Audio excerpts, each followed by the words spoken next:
The relationship between the LGBTQ community and the Fire Emblem series is, to my mind, rather interesting.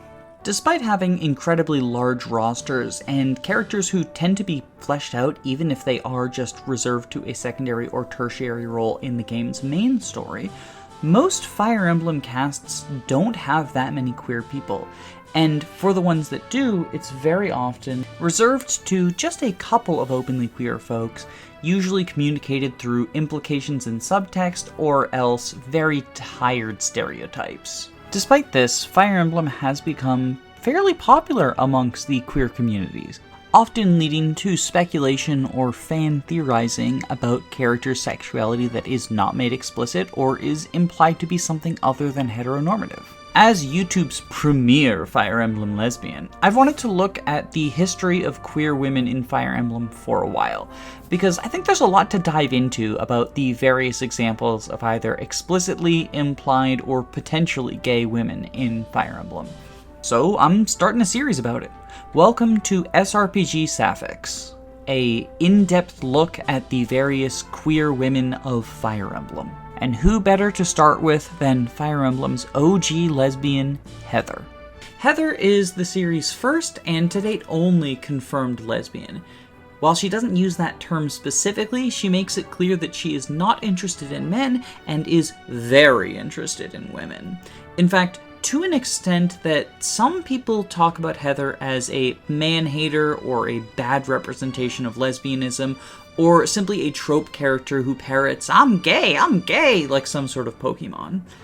I feel like this reputation comes largely from people who either haven't played Radiant Dawn in a while, or haven't played and paid attention to the story, or just haven't paid attention to Heather's story in particular.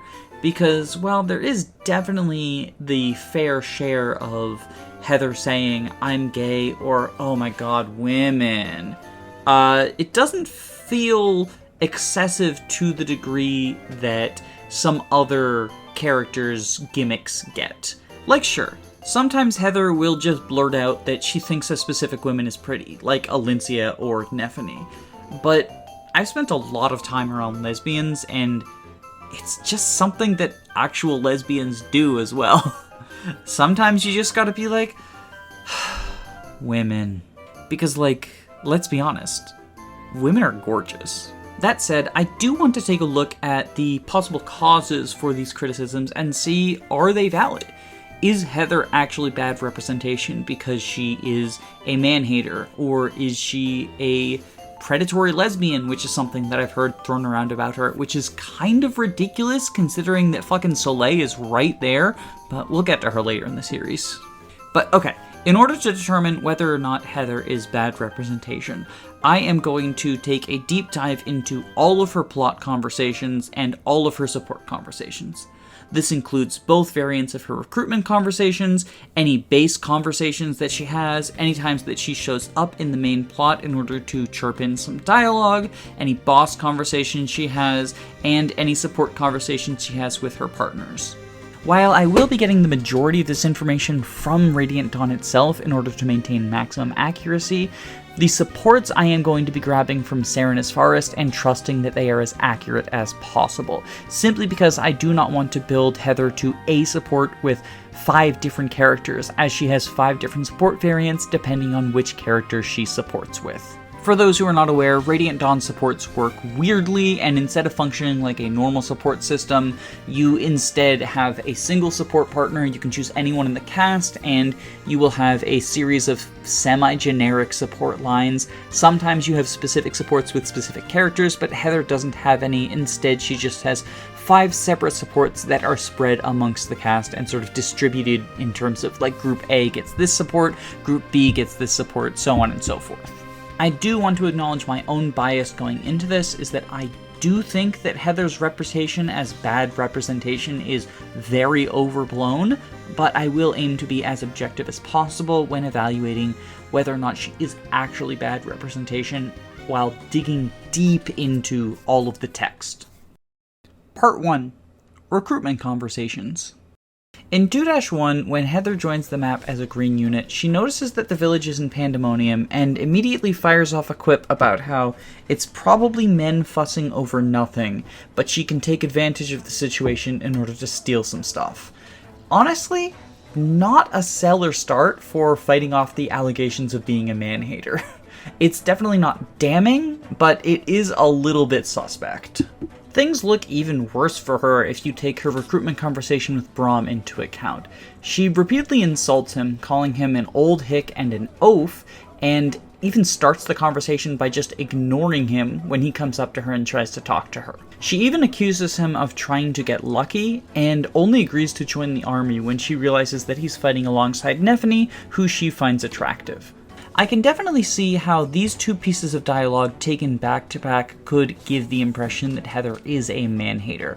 However, zooming out, I don't think it is quite as damning as the evidence appears to be. For starters, the reason that she's initially ignoring Braum is because she's a thief on the job. He's trying to get her attention, and she is ignoring him and tells him to knock it off when he won't take the hint from her not responding. I also don't think her assumption that he was trying to get lucky is necessarily an unreasonable one, as he has just been pestering her while she ignores him repeatedly. Obviously, we as the audience know that Braum is simply concerned about her safety, but she has no way of knowing that, and in fact can look out for herself, so doesn't feel the need to be warned. She went into this battlefield on purpose, after all. While it's definitely rude and unwarranted for her to repeatedly insult and berate Braum when he's just trying to do a good Samaritan thing and help out, I don't necessarily think this makes her stand out from the rest of the cast. Throughout Radiant Dawn and Path of Radiance, Braum is repeatedly demonstrated to be kind of oafy. He's good-natured and well-intentioned, and I like him, but he is portrayed as kind of an oaf, and multiple characters comment on this, as well as the narrative itself seeming to make fun of him for it. This runs in the family too, as they decided in the sequel to give him a daughter whose personality is basically just an extension of Braum's oafiness.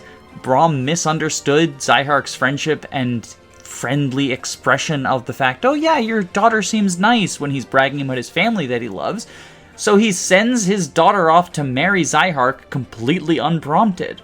This is a very funny but undeniably oafish thing for him to do, and it's only one example. I don't want to go too deep into the Braum character analysis because this is a Heather video, but I just want to say that it doesn't necessarily stand out that she insults Braum's intelligence. As for joining the army because she finds Nephany attractive, while it's definitely not the noblest reason to dump the blue paint on yourself, it's certainly not unprecedented. Roger from Fire Emblem Shadow Dragon stands out as a character who's kind of the inverse of this. He joins because he finds Sita attractive, but the implication there is that Roger is kind of a moron and being taken advantage of. Whereas in this particular case, Nephany doesn't understand that Heather's attracted to her, or at the very least is like very surprised and confused by it. In the grand scheme of things, it is kind of hilarious that she gets drawn in a multi-nation conflict and possibly ends up killing God just because she had a crush on some girl who she hadn't even talked to yet. But yeah, I generally don't think that some unwarranted rudeness toward Braum indicates that she is explicitly a man-hater, especially when you take into account the potential alternate recruitment that she has with Nephany. Nephany initially approaches Heather simply saying hello, and Heather responds by snapping at her, going, "Ah, what? Do you need something?" However, upon Nephany simply saying that she was trying to look out for Heather, Heather's tone immediately changes. She calls her sweet, asks her name, and makes it clear that she is attracted to Nephany and will join the army as a result of that attraction. To me, this indicates that the initial rudeness at Braum, only to have the tone change when she realized Braum was with Nephany, wasn't because he was a man, but because Heather's kind of just a rude person in general, or at the very least is rude and snappy towards strangers when she's on the job. And to an extent, it's understandable. Like, she is a thief, she's a roguish character, she's here to do some stealing, and, yeah, I don't necessarily think that it is absurd to assume that a roguish thief is going to get annoyed at people talking to her while she's trying to do a job, especially if she's trying to do it without drawing attention. Remember, she is doing all of this because the village is in pandemonium. There is one other piece of dialogue that Heather can have on her join map, and that is a boss conversation with Yeardley. I suspect that most players have not seen this, as Heather deals 0 times 2 damage to Yeardley unless she somehow gets several strength level ups on her join map. But it does give us ever so slightly more insight into Heather's character.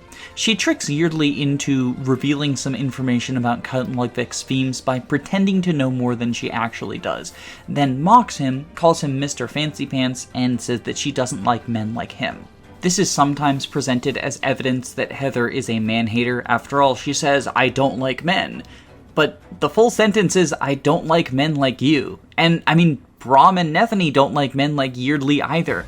The idea is that the 3 members of the army in 2-1 are all simple farmer folk, and he is kind of a dick noble guy. Plus, he's working for Ludwig, who is just the embodiment of everything wrong with the upper class of Crimea. None of the characters like men like him, and this boss conversation, if anything, serves to flesh out Heather's character in a way that is unrelated to lesbianism and unrelated to the accusations of man-hating. So, I don't really think this is the smoking gun that Heather haters think it is. I'm sorry if it seems like I am focusing on 2-1 more than perhaps I should, but I have had multiple people cite the boss conversation with Yeardley as proof that Heather is a man-hater and bad lesbian representation, and like, it really makes me think that those people didn't play Radiant Dawn, or at the very least never have read the boss conversation with Yeardley, and just heard that she says, "I hate men" in it. Because it's not even the full sentence. It's kind of ridiculous, but that's everything in her recruitment chapter. We could theoretically also get her death quote in this chapter. It's a pretty hard chapter, so it's not unreasonable for Heather to die. And in it, she complains about how she stole and she lied, and this is the fate that she deserves. Mother, forgive me. Honestly, pretty standard Blue Unit thief death stuff, but it does, again, flesh out her character beyond just lesbianism. The implication is that she's stealing stuff to pay for her mother's medicine, and yada yada yada. I like it, but also it's been done before with tons of thieves in Fire Emblem. Part 2. Base conversations and the plot. Okay, so as a tertiary character who is introduced in Radiant Dawn, Heather doesn't have too much else to do in the main plot of the story.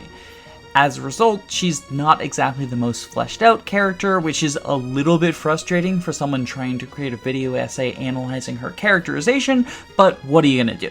We have to work with what we got, so let's take a look at her base conversations. The first one happens in 2-2. It's immediately after her recruitment, and while it is technically an optional piece of dialogue, the base conversations do feel like a part of the main story that sort of get flexible and changed depending on which characters are alive or dead. Since Heather's not a game over condition, this conversation is altered if Heather is dead. We start with Heather lamenting that she wasn't allowed to go to the palace with Braum and Nethany, and say that she really wanted to be able to take a look at Queen Elincia because Queen Elincia is beautiful. Braum says that Elincia is nice enough that under normal circumstances she probably would have been fine with Heather meeting her, which leads Heather to get angry at Duke Ludwig and talk about how she wants to beat him up, because he ruined her one chance to take a look at Queen Elincia. Nethany says that Heather says the strangest things in case we as the audience forgot that she doesn't realize Heather is gay, and Braum agrees with Nethany, but then says that everyone is different and that we should accept each other. So, gay rights Braum, yay! Getting a surprising amount of pro-Braum content in this video, but honestly, I'm on board because Braum is awesome. Braum says gay rights. The conversation is then interrupted by Lucia, who comes down and tells Nethany and Braum that she wants them to help out with an espionage mission.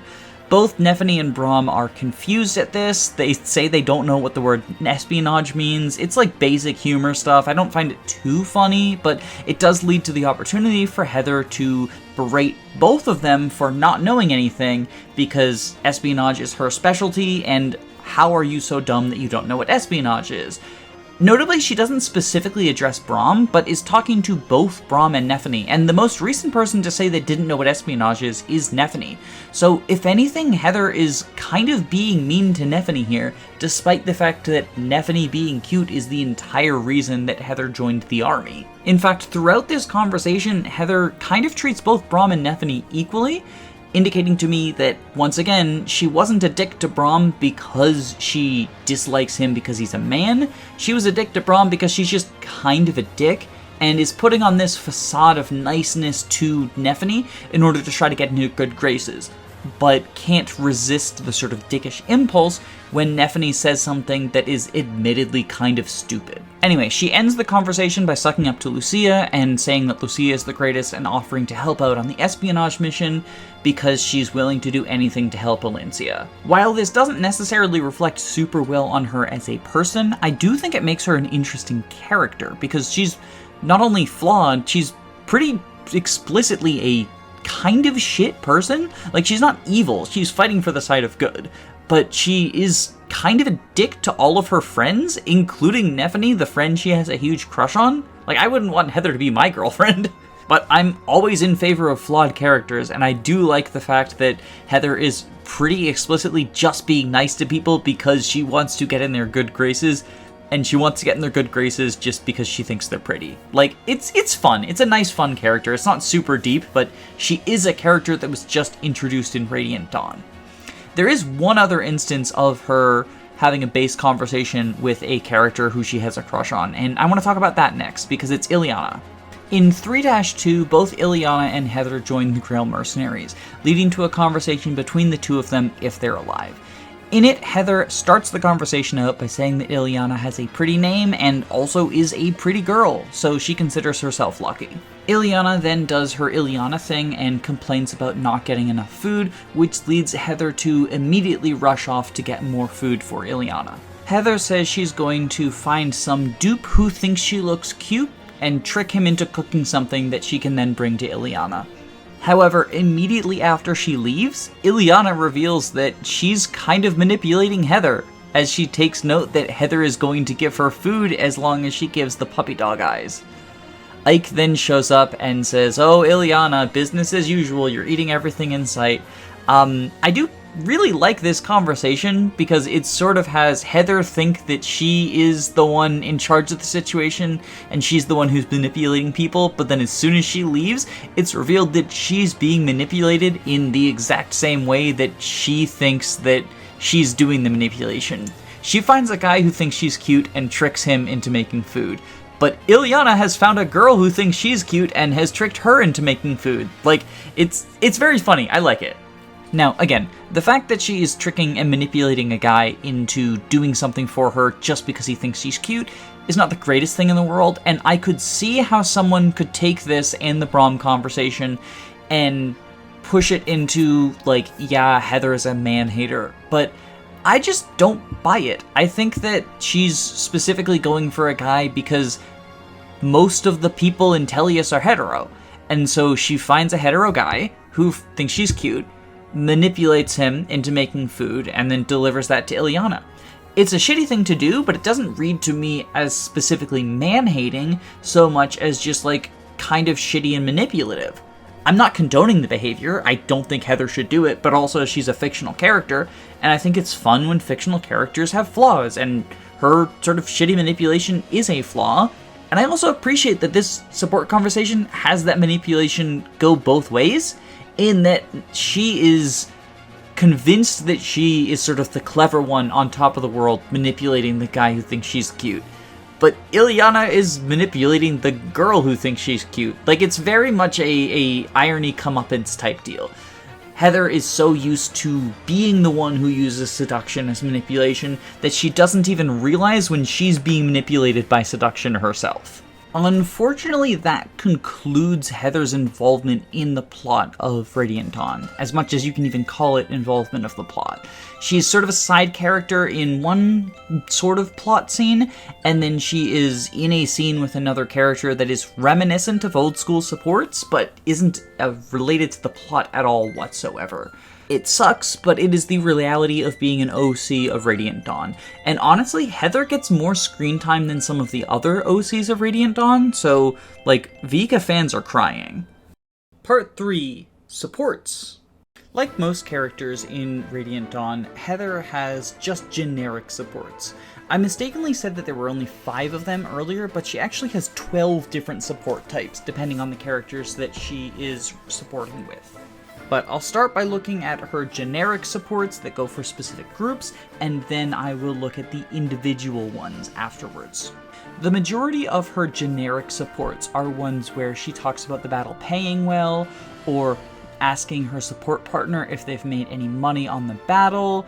At one point, she accidentally asks if they've stolen things and then corrects herself and asks if they've made good kills. Talks about working smarter, not harder. Talks about earning more and fighting less. As these support trees go up from C to B to A, she'll start saying that she trusts people, or that she trusts people regardless of how much money they have. She, in some points, says that she cares about her support partner more than their riches, and that they need to survive as a result of that. But in general, all of her supports are, I like money, and then as the support chain goes up, I like you more than money. Interestingly, this is shared among both men and women, so there's no sort of like, oh my god, I'm so gay for you, as one of the generic supports, and there's no, ew, you're a man, as one of the generic supports. I think pushing back a little bit against the man-hating and women-predatory stereotypes that are often lumped onto Heather.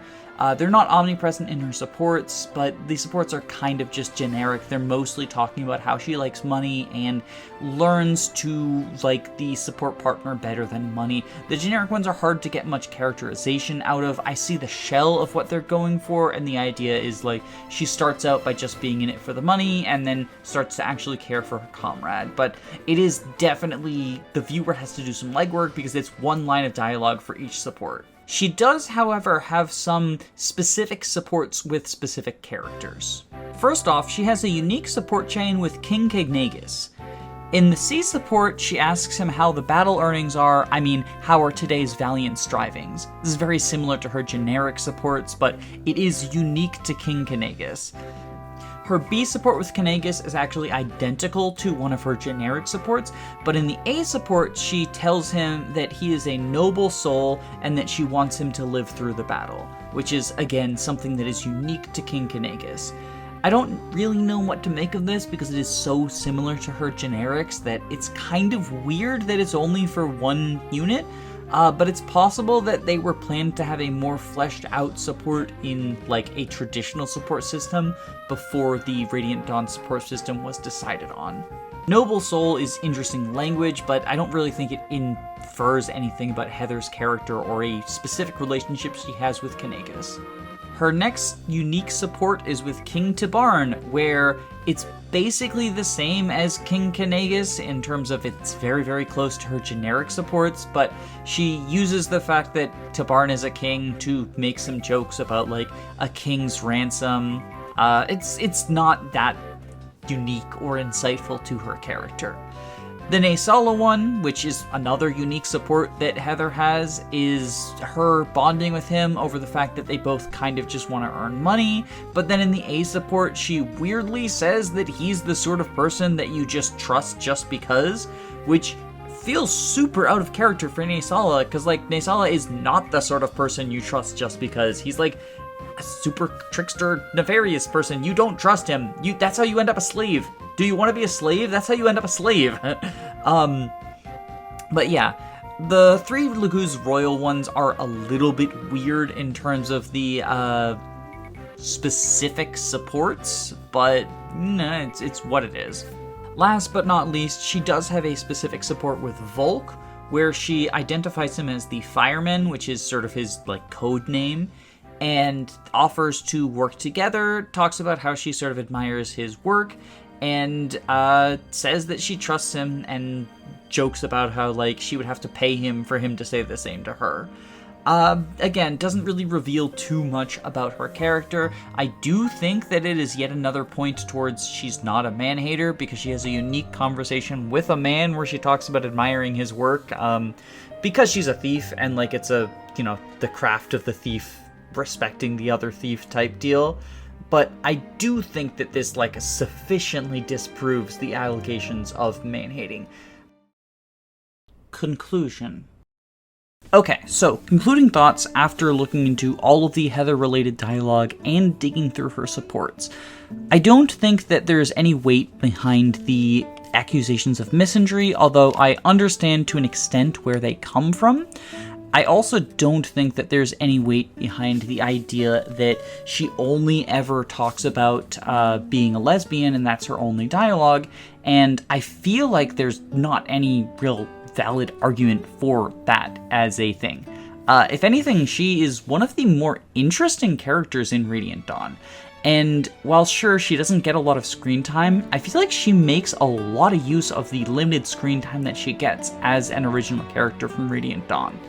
It's unfortunate that all we get are her death conversation, her recruitment conversation, and 2 base convos, because the supports are kind of nothing burgers, but I would love to see her characterization dove in deeper into in a potential Telly's remake and/or sequel. Like, the whole thing where she is a rogue who uses seduction, but is also vulnerable to the very same seduction herself that we see in the Ileana conversation, or the fact that she's kind of just an asshole and putting on a front about being nice, these are things that make for an interesting character. We haven't had people who are, like, truly evil, or I guess not evil, but truly bad people, in Fire Emblem as blue units for a while. And Heather marks kind of that as, like, a character. I wouldn't say that she's a villain, but she's definitely an asshole, and it's interesting having assholes in your army. And assholes in more than just a, like, we're gonna tease and make fun of you way. Like, she is clearly manipulative, she demonstrates it at multiple occasions, and she's being manipulative towards some of the other playable characters. And I like that. I like that we have characters who are allowed to be flawed. Honestly, as far as lesbian representation in Fire Emblem goes, we could do a lot worse than Heather. I think Heather is a phenomenal character, given the little screen time that she has, and I am very proud to say that, like, she's a good Fire Emblem lesbian. I'm happy with her. I like Heather as a character. And that's something that I didn't expect to say at the end of this analysis. I kind of expected to talk about her being shallow and Fate's character-like, but that being a result of her being in Radiant Dawn, but no, I think she resists being shallow and Fate's character-like, despite being in a game like Radiant Dawn where the majority of the cast gets reduced to just their gimmick. Even people who are pre-established characters like Neyluchi kind of just get reduced to being generic, here's my gimmick. Neyluchi is just old. Braum and Nephany are just oafish, where they had characterizations in the actual, like, Path of Radiance. They had time to establish full characterization, and then they regressed to just be the sort of Fates version of their character, because that's how Radiant Dawn is. Look at Astrid and Makalov, and all of the various characters just sort of, like, regress into Flandersizations of themselves. Meanwhile, Heather, who doesn't have an established character from Path of Radiance, comes out here and gives one of the more complex characterizations of the cast. She's not on the same level as someone like Sanaki or Micaiah or Ike, but she doesn't get nearly as much screen time as those characters do. Like, that's the main cast we're talking about. And she's competing with them, and she's still, like, manages to be a complex and interesting character. I would love to see her fleshed out, and I'm very happy that she was the first candidate for our SRPG Sapphics. I want to thank you all for watching this, and let me know in the comments if you have any specific Sapphics that you would like me to look into in this series. I don't intend to specifically go in game order or chronological order, just sort of tackling them as I think that it is interesting to do so.